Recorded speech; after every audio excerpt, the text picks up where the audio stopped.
एक पत्रकार था जो रहस्यमय घटनाओं पर रिपोर्टिंग करता था। एक दिन उसे एक खबर मिली कि मध्य प्रदेश के एक सुदूर गांव किरनापुर में अजीब घटनाएं हो रही हैं। लोग रहस्यमय तरीके से गायब हो रहे थे और जो लौटते थे उनकी मानसिक स्थिति बिगड़ी हुई होती थी। गांव के बाहर एक पुराना कुआं था जिसे शापित कुआं कहा जाता था।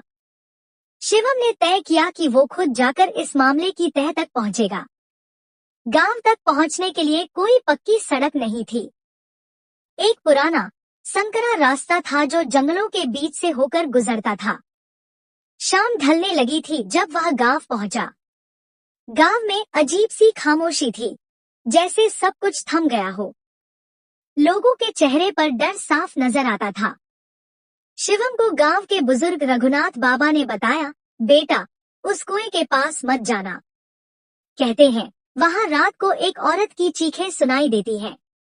जो भी उसकी आवाज सुन लेता है वो पागल हो जाता है या फिर गायब हो जाता है। शिवम को लगा यह सब अंधविश्वास है, लेकिन उसकी पत्रकारिता ने उसे जिज्ञासु बना रखा था।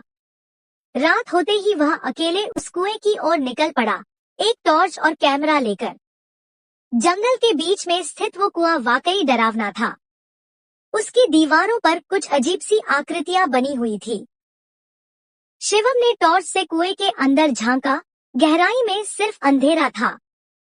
शिवम का शरीर जैसे जम गया हो। उसने टॉर्च तुरंत पीछे घुमाई, लेकिन वहां कुछ नहीं था।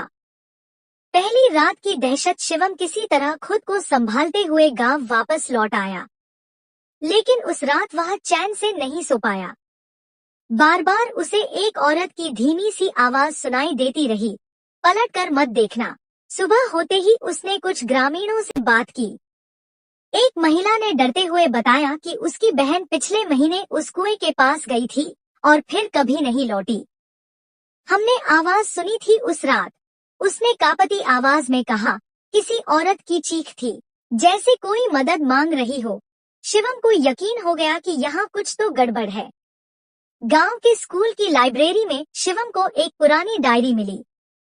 ये डायरी गांव के ही एक शिक्षक हरीश चतुर्वेदी की थी, जो कई साल पहले गायब हो गया था। डायरी में लिखा था, मैंने उस कुएं के पास एक परछाई देखी थी। वो औरत नहीं थी, कुछ और थी। वो मुझे बुला रही थी। हर रात वो सपने में आती है और कहती है, पलट कर मत देखना। मैंने एक रात पलट कर देखा और मेरी आत्मा कांप गई। डायरी यहीं पर खत्म हो गई थी। दूसरा सामना शिवम ने तय किया कि वह एक रात फिर कुएं के पास जाएगा, लेकिन इस बार कैमरा चालू रखेगा। रात के लगभग 1 बजे वह कुएं के पास पहुंचा। कैमरे में कुछ भी साफ नहीं दिख रहा था, लेकिन टॉर्च की रोशनी में उसे कुएं के पास एक सफेद साड़ी में लिपटी आकृति दिखी। वो धीरे धीरे उसकी ओर बढ़ने लगी।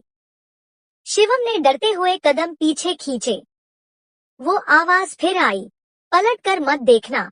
शिवम ने खुद को जबरदस्ती आगे बढ़ाया, लेकिन अचानक हवा का तेज झोंका आया और कैमरा गिर गया। जब शिवम उसे उठाने झुका तो उस आकृति ने तेज चीख मारी, इतनी डरावनी कि शिवम वहीं बेहोश हो गया। जागने के बाद सुबह गांव वालों ने उसे कुएं के पास बेहोश पाया। जब शिवम की आंख खुली, वो कुछ बोल नहीं पा रहा था।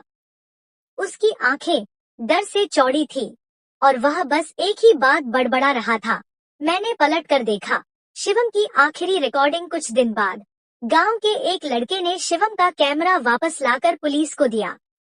उसमें आखिरी रिकॉर्डिंग थी, जिसमें शिवम कुएं के पास खड़ा था और किसी से बात कर रहा था, लेकिन कैमरे में कोई और नजर नहीं आ रहा था। आवाजें थी, लेकिन कोई शरीर नहीं। और आखिरी फ्रेम में कैमरा अचानक गिरता है और पीछे से एक साया कैमरे की ओर बढ़ता है। रिकॉर्डिंग वहीं खत्म हो जाती है। आज भी वो आवाज आती है। किरनापुर गांव अब लगभग वीरान हो चुका है। लोग वहां से जा चुके हैं, लेकिन जो बचे हैं वो कहते हैं कि रात के समय उस कुएं से अब भी किसी औरत की आवाज आती है। और एक चेतावनी हर नए आने वाले के लिए लिखी है, पलट कर मत देखना।